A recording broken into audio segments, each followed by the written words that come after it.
Kita bingung Ramadan itu artinya apa sih? Puasa itu artinya apa sih? Masih ada orang pada tawuran, masih ada orang rela ngelemparin saudaranya pakai botol, terus gear diikat pakai gesper. Gue bilang ini kayak cenlung nih. Emang lu tau cenlung? Bapak lu yang tau cenlung siapa? Ya Allah ya kan, Ramadan malam-malam. Aduh, aing. Ini sudahnya jadi keluar Pak aing. Saking bingungnya Pak. Siap orang demo menyuarakan pendapat boleh nggak kira-kira? Boleh, tapi kalau ujungnya bentrokan pakai berantem boleh nggak kira-kira? Ini yang aneh. Ya.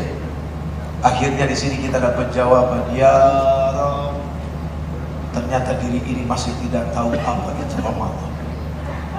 Ternyata diri ini nggak tahu apa itu arti daripada puasa.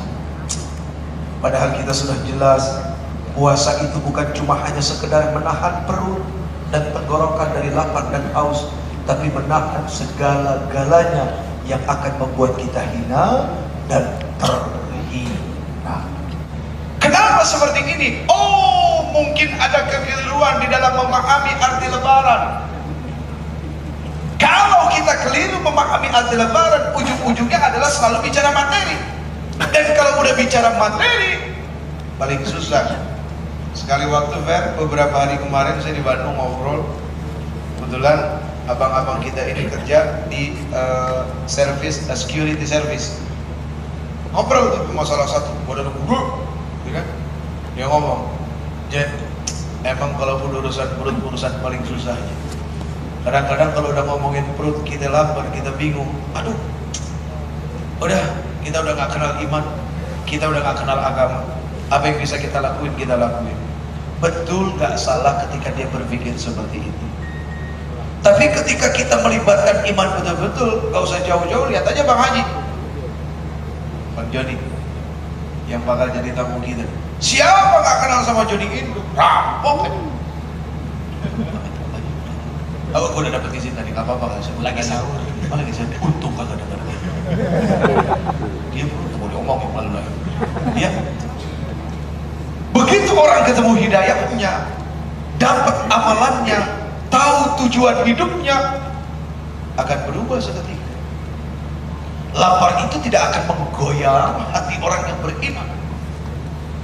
Kantong kering itu tidak akan sanggup membuat iman berangkat dari orang-orang yang istiqomah. Di sini penting keyakinan yang besar kepada Allah dengan yang namanya ilmu yakin. Kenapa Pak tiba-tiba kita bicara kriminal di sekolah? Penting supaya pikiran kita jangan kriminal. Karena biasanya kriminalitas itu dilatih semenjak sekolah. Misalnya ke kantin makan bakwan 3 lo ngaku atuh. Itu kriminal tuh. Siapa tuh? Ayo ngaku lo. Aku ayo. gue dulu. Fer lu gitu nggak dulu? Nyaris. Oh nyaris. Nggak ketahuan maksudnya.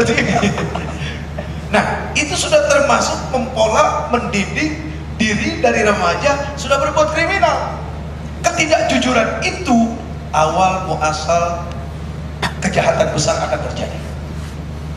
Ya.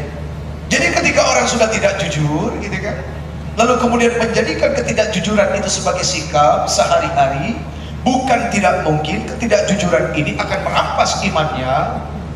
Lalu kemudian yang menggantikan adalah hawa nafsunya. Setelah hawa nafsu yang menggantikan, maka sudah pasti hawa nafsu akan memerintahkan kepada mata, kepada telinga, kepada kaki, kepada akal. Untuk apa? Apa yang lo bisa lakuin, lakuin. Pokoknya prinsipnya sekarang, yang haram aja susah, apalagi yang halal. Akhirnya jadi begitu. Nah, ini yang sangat mengkhawatirkan, ya. Makanya prinsip melakukan kebaikan itu adalah menjadi satu prinsip yang paling pokok. Untuk apa? Membuat kita paham bahwa hidup ini harus berangkat dari yang namanya baik. Kalau udah bicara baik, insya Allah deh, meskipun baik itu klise, tidak, baik adalah baik. Tidak ada baik yang klise. Baik itu adalah jelas. Ketika orang melakukan kebaikan, maka yang terjadi adalah apa? Dampaknya akan muncul kebaikan-kebaikan pula. Tapi ketika orang melakukan kejahatan, sudah pasti yang muncul adalah kejahatan-kejahatan pula.